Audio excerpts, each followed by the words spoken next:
going on, guys? It's Wolfie here, and welcome to Partizan Season 2.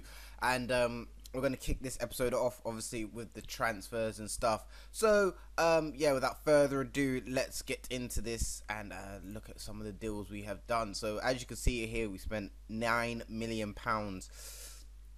from having only £6 million to spend. So, I have spent a lot, but they are deals that will help us in the long run. So for 205k, we signed Lazar Subotic, who's a youngster. At first, this is what annoys me about having really rubbish scouts.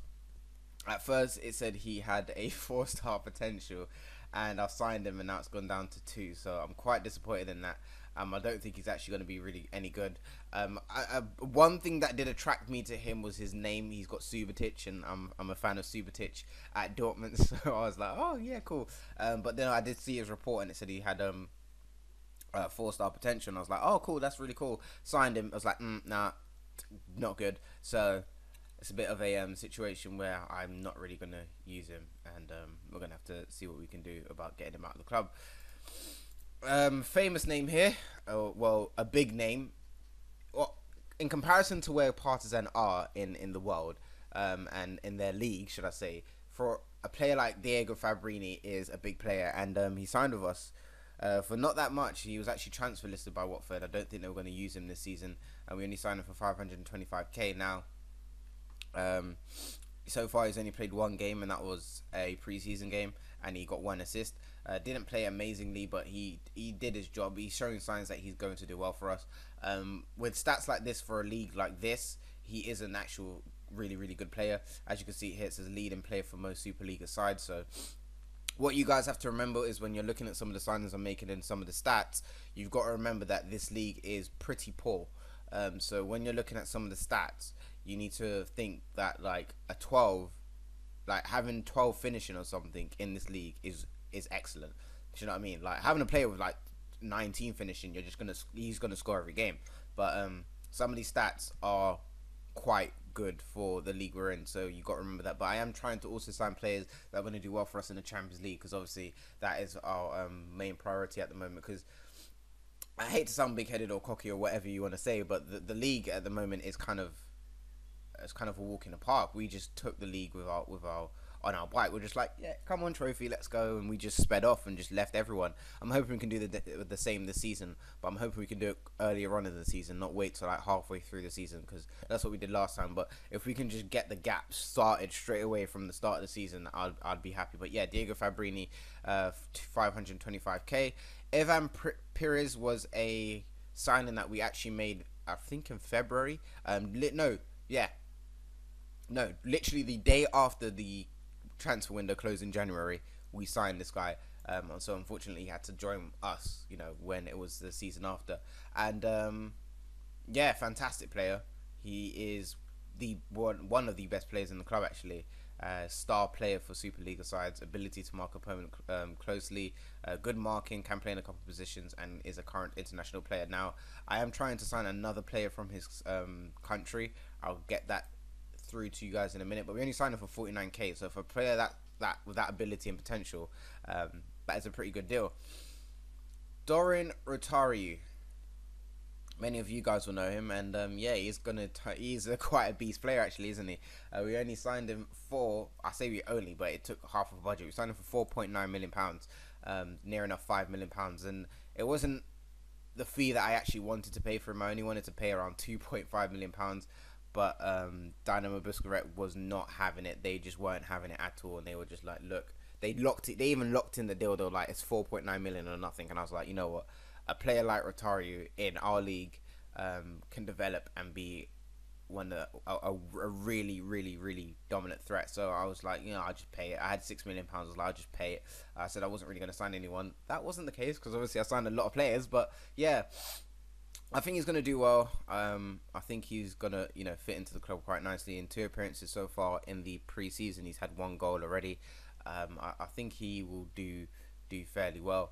As you can see, even he played 25 games and then was dropped to the Busquets' second team. I don't know why, but anyway, we signed him, so that's all that matters.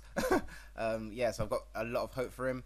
Nemanja Antonov, we signed him for 2.5 million from Olympiacos.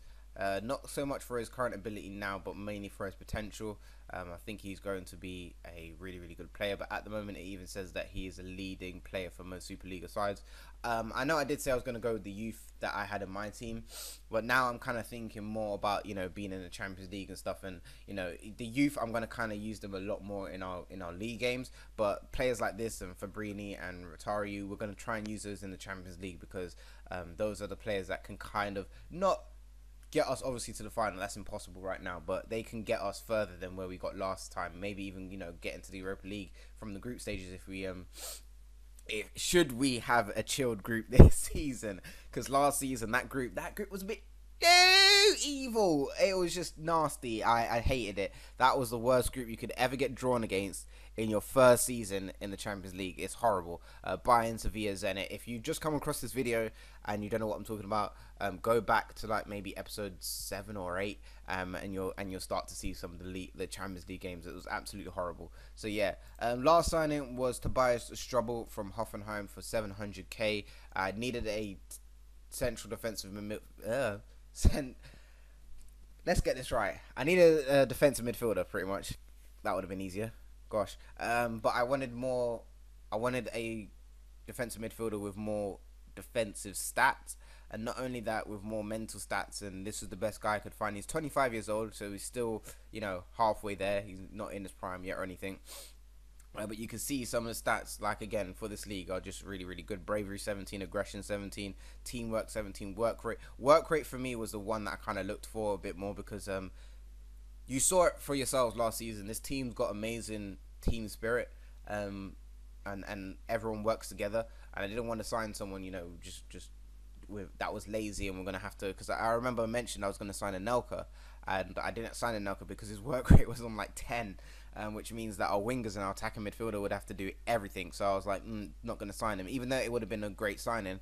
Actually, probably wouldn't have, because I was going to give him a 2-year contract, and he actually retired this season. So yeah, but yeah, tackling's on 16, marking's on 16. You've got strength and stamina on 17, natural fitness on 16. He's a good player for what we need. So I'm happy with all aspects of this deal.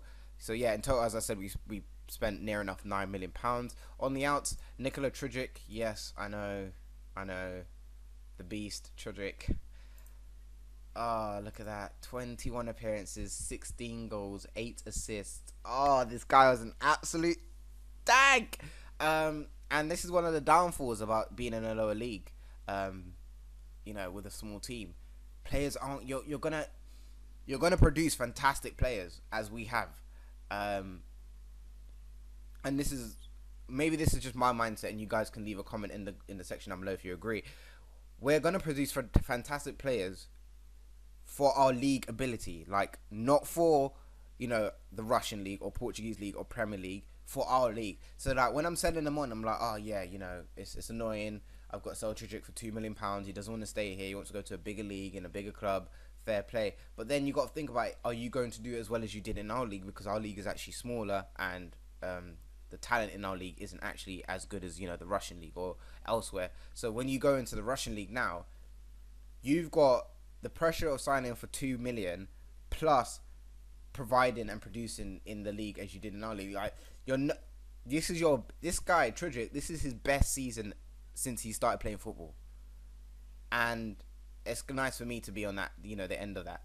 21 appearances and 16 goals, and you're a winger. You're not a striker, you're a winger. That's absolutely fantastic. So I don't know, that's my kind of theory about things. But, you know, I'm all for selling players on, because, you know, there's no point in me talking to them or trying to talk them into it, because they're not gonna want to stay. They play well, they get attracted by big clubs, they're gonna leave, because our league is really small. However, I don't know if they're going to provide. We're going to check on Zivkovic at the end of this, actually, because I want to see what he'd done. Yeah, so yeah, Trujic's gone to Lokomotiv Moscow. Loads of frees, because wasn't going to use them. Islamovic has gone out on loan to Jagodina. Bandalovsky has left us for 425k. Another player who was, you know, attracted by bigger clubs, and, you know, kind of had that mentality that he wanted to play for a bigger team. Sadly, he isn't even on the same wages as we were. We were offering him like 2-point-something K a week, and now he's on £300 a week. So it wasn't, I guess, so this kind of deal, I guess it wasn't even for the money for him. I guess it was just for him playing in you know, what he calls a better league, which is the Jupiler Pro League. So fair play. He's gone. Nothing we can do. I tried to keep him. I did say I'll sell him should they come in for a bid for him. Next day they came in for a bid for him, so he's left. More loan deals. Ivkovic has gone to Radoniki Nis on loan. Gribovic has gone out to Donny Strem on loan, and Minik has gone out to Sparkat Zlatibor Voda on loan as well. Zivkovic has gone out to Malmo for near enough 15k. Wasn't going to use him, didn't need him, sold him, pretty much it. Stefanovic has gone out to Jagodina on loan. Golubovic has gone out to Novi Pazar on loan. Eliomar has gone to Universidad. Don't know who they are, but he's gone for 110k. He was out on loan last season, and then he came back. Obviously, wasn't going to use him, sold him.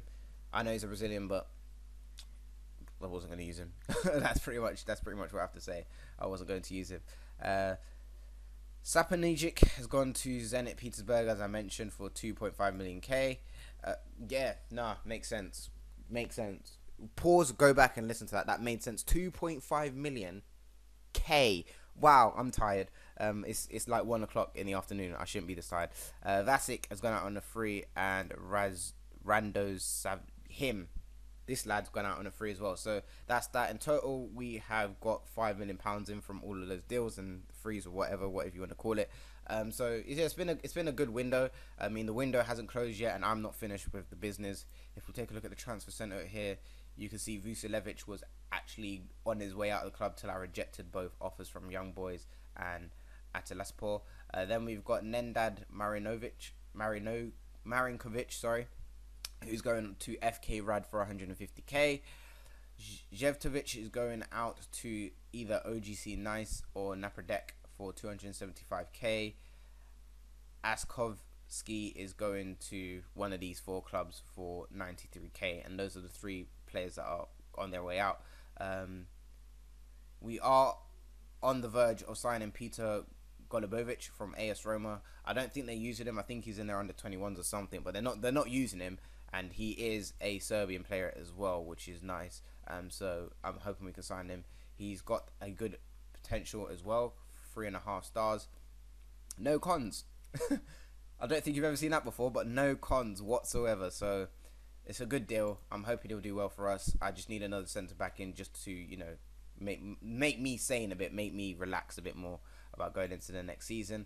And this is the guy that I said I was trying to get. I've got a swap deal trying to thing happening and going on, which is 700k up front, Vucevic as a player exchange, plus near enough 220,000 over the 48 months. So I don't really know what's going to happen, but he is from that other guy, Pires' country, Paraguay.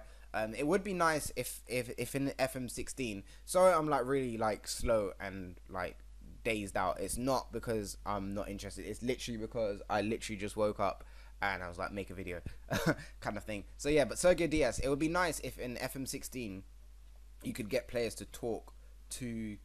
So if, for example, you've got Fabregas and you got, I don't know, Alexis Sanchez, right? They both play for Spain. So if you are Arsenal and you wanted to sign Fabregas, you could say, oh, Alexis Sanchez, could you call Fabregas and try and persuade him and tell him how our club is? And that could persuade his mind. And then Fabregas will say, yeah, it's nice to hear that, but I don't feel like the move is right for me. And then the next day or the 2 days later, or whenever he calls him, Sanchez comes back in your office and he's like, actually, we spoke, but he's not interested in signing. That would be a brilliant, fantastic feature to have in FM16 or even FIFA 16, but it's more likely to happen on FM16 because they care. EA don't. So yeah, that's the deal that we're trying to get happening, and that is pretty much it. So anyway, I hope you have enjoyed this transfer episode. If you have, leave a like. We've got the Super Cup game in the next episode, so join me for that, and I will see you next time. Ciao.